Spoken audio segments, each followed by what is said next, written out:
Welcome back to my channel Tanu Lokesh official page पे आपका स्वागत है। कैसे हो आप लोग? आई होप आप लोग अच्छे होंगे। मैं भी बहुत अच्छी हूँ। और यहाँ पे देखिए हमारा त्यौहार का स्टार्टिंग हो चुका है। जी हाँ, गणगौर के त्यौहार के लिए मैंने व्लॉग आज ही से स्टार्ट किया है, यानी एक दिन पहले से। क्यों? क्योंकि हमारे यहाँ बनते हैं गुना जी, जो हमारे जो मनसा पूजी के लिए चलते हैं वो गुना होते हैं। और गौर माता और भोलेनाथ जी की इसमें पूजा होती है। और जो बहुत ही विधि पूर्वक ये चैत मास जो होता है, चैत का महीना होता है, इसमें मनाया जाता है ये गणगौर का त्यौहार तीसरे नवदुर्गा में। तो यहाँ पे मैं मम्मी से मैदा निकलवा रही थी और मम्मी फर्नीचर में ही ये सारा सामान अपना रखती हैं बहुत सेफ्टी से, क्योंकि चींटियों का बहुत ज़्यादा प्रकोप है गाइस हमारे यहाँ। तो हमें बहुत ही बचा के रखना पड़ता है। मैदा वगैरह सारी चीज़ें हमारे घर की जो भी मतलब राशन पानी का होता है सब हम इसी में रखते हैं। और यहाँ पे लगभग 1-1.25 किलो मैदा थी जो मैंने ले ली थी, क्योंकि अंदाज़ा लगभग हम लोग इतनी ही बनाते हैं। पहले हमारी जिठानी हमारे संग रहती थी तो उसकी क्वांटिटी अलग हम रखते थे, लेकिन अभी वो बाहर रहती हैं तो वो अपने हिस्से का जो है वो अलग बनाती हैं। तो वो उसमें से आधा माइनस हो चुका है तो इतना बचता है हमारे हिस्से में। तो यहाँ पे लगभग 1-1.25 किलो मैदा के हिसाब से हमने यहाँ पे 1-1.5 कटोरी हमने मोमन ले लिया था, यानी रिफाइंड ले लिया था। और रिफाइंड यार कुछ चीज़ों में नहीं पसंद करती हूँ मैं, लेकिन क्या करूँ, यूज़ करना पड़ेगा, मजबूरी है मेरी। और गाइस थोड़ी सी गला मेरा बैठा हुआ है तो मेरी वॉइस को इग्नोर कीजिएगा, मौसम चेंज हो रहा है ना, सो इस वजह से थोड़ा परेशानी हुई। यहाँ पे मैं वीडियो कॉल पे अपनी बहन से मम्मा से बात करते करते काम कर रही थी। तो यहाँ पे मैदा लगाने के लिए जा रही थी तो मैं विनय से कह रही थी कि विनय मेरी वीडियोस बना दो बेटा। तो विनय तो भाई इतना भाव खाते हैं, बस पूछिए मत। तो यहाँ मैं अपनी बहन से बात करती जा रही थी और तिवारी जी से मैंने वीडियो शूट करवाया था अपना। तिवारी जी घर पे रहते हैं तो मुझे आसानी रहती है, वरना गुन्नू तो बहुत भाव खाता है यार।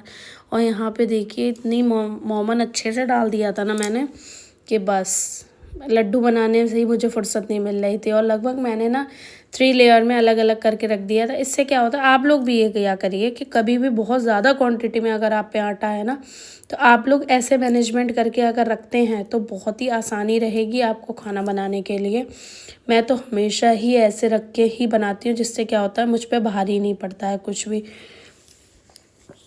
और यहाँ पे मैं आ गई थी फाइनली किचन में, मम्मी वीडियो शूट कर रही हैं। तो मैं मम्मी से कह रही थी मम्मी कैमरे पे आपकी उंगली आ रही है, सो प्लीज़ बी केयरफुली। तो मम्मी वही कह रही थी कि हाँ मुझे याद है याद है। तो मैंने अभी मम्मी से कहा तो मम्मी ने हटाई है उंगली।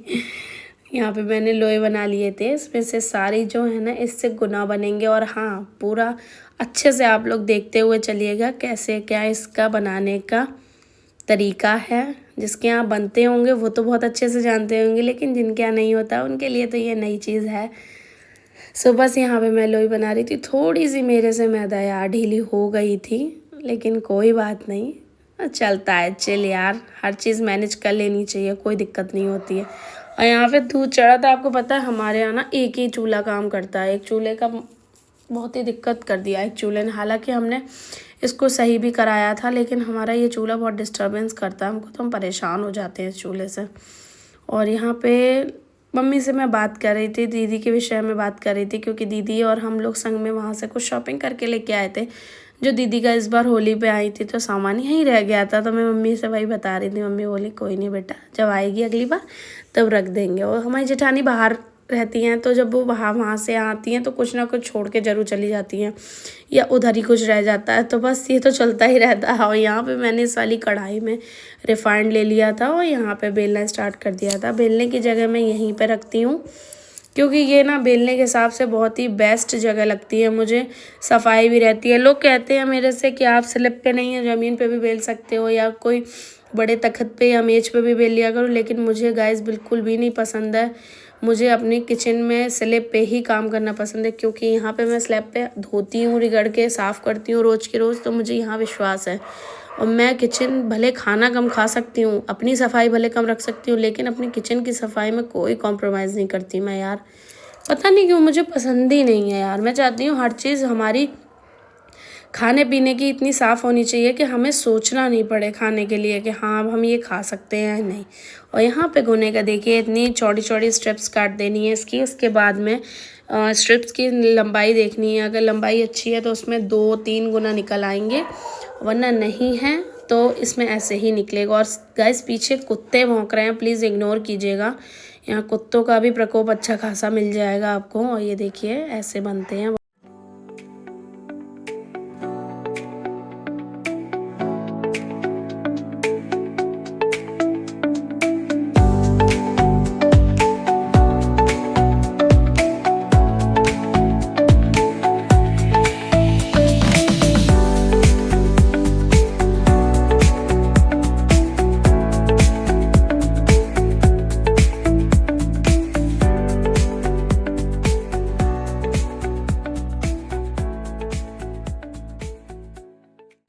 और यहाँ पे लगभग बनने के बाद में सिकने का भी नंबर हमने संग के संग लगा लिया था, क्योंकि हम चाह रहे थे कि टाइम से फ्री हो जाएं तो मेहंदी वगैरह का काम हो जाएगा। यार मेहंदी भी लगानी थी हमको, और हाँ आगे मेहंदी भी लगाई है, तो व्लॉग्स में देखते रहिएगा। इंस्टाग्राम यूट्यूब सब जगह आ गई है मेहंदी वाली वीडियो भी। और यहाँ पे मैं मम्मी से कह रही थी कि आपके घर की और भी जो बहुएँ हैं, जिनमें से कुछ बहुओं को अगर नहीं भी पता होगा आपके रिचुअल्स कैसे होते हैं, तो वो देख के ज़रूर वीडियो में कर लेंगी, क्योंकि हमारे यहाँ सबसे बड़ी हमारी मम्मी हैं, यानी सबकी ताई सास मम्मी लगती हैं। और मम्मी ही रीति रिवाजों को बहुत अच्छे से फॉलो करती आई हैं। सब सासों में सबसे परफेक्ट सास मतलब मेरी ही हैं, जिन्हें हर चीज़ का ज्ञान है, क्योंकि दादी के संग सबसे लंबे समय तक रहने वाली मेरी मम्मी थी, मेरी सास थी यानी। तो हर रीति रिवाज को बहुत अच्छे से करीब से फॉलो करती हैं। और मम्मी सास का हमारा साफ सीधा सिद्धांत है, अगर आप हमसे पूछोगे तो हम आपको बता देंगे, वरना हम आपके घर नहीं आ रहे बताने के लिए। और हमारे घर के महान लोग कुछ ऐसे हैं कि उनका घमंड ही नहीं ख़त्म हुआ कभी कि हम उन्हें कुछ बता पाते। सो बस हमें हमारी दादी सास बता के गई हैं, तो हम तो उनके सारे रिचुअल फॉलो करते हैं, बाकी भगवान मालिक हैं। और यहाँ पे देखिए गणगौर की दूसरा दिन लग गया था, और यहाँ पे स्टार्टिंग हो चुकी है लगभग गौर बनाने की। तो मम्मी से थोड़ी सी मिट्टी गौर की गीली हो गई थी, तो मम्मी टेंशन में आ गई थी। मैंने कहा मम्मी अब कोई नहीं, जैसे हो गया ठीक है, अगली बार से हम लोगों ने कुछ अलग सोच के रखा। और ये हैं वो गुना जिन्हें अभी हम किचन में बना रहे थे, जिसकी मैंने बताई थी अभी आप लोगों को। इन्हीं का मेन हमारी पूरी पूजा में परफॉर्मेंस होती है। इन्हीं को हम 32 जगहों पे रख के मनसा पूजी करते हैं। और मम्मी यहाँ पे मेकअप का सामान देख रही थी, क्योंकि गौर को तैयार करने के लिए काजल, महावर और सिंदूर और क्या कहते हैं मेहंदी, इतनी चीज़ें होनी चाहिए जैसे एक लेडीज़ के सुहाग में होती हैं, सेम वैसी चीज़ें होती हैं। और हाँ गुना जो मैंने बनाए थे ना, उसमें से एक लोई हम रख देते हैं, जिससे हम इनके गहने वगैरह बनाते हैं मैदा के।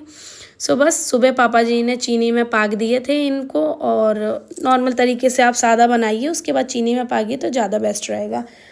तो यहाँ पे मम्मी देखिए लगा रही हैं गौर जी के काजल। अब आप लोग सोच रहे हो कि गौर जी कैसे बनाई है मम्मी ने, और ये तो गाइस अगली बार से हम लोगों ने ऑर्डर दे दिया है, तो अब वो परमानेंटली हमारे बहुत अच्छे से गौर जी बनाएंगे, क्योंकि इन्हें सिराना ज़रूरी होता है। कोई भी मान्यता है, जहाँ नहर है आपके यहाँ की नदी है वहाँ पे, उसके लिए हम लोग ऐसे मिट्टी के इस टाइप के ही बनाते हैं। ज़्यादा अच्छी आर्ट हमको नहीं आती। और जो इनका बंगला सजाया जाता है उसमें ये धूप घास लगानी बहुत ज़रूरी होती है। तो बस मम्मी ने अपनी छोटी मोटी मैनेजमेंट से। और गाइस आप सोच रहे हो कि मैंने इसमें कुछ भी हाथ नहीं लगाया, तो मैं बता दूं मैं किचन में काम कर रही थी। ये वीडियो गुन्नू शूट कर रहा था, क्योंकि मुझे सुबह का खाना पीना भी बनाना था, खाना पीना भी बनना ज़रूरी है।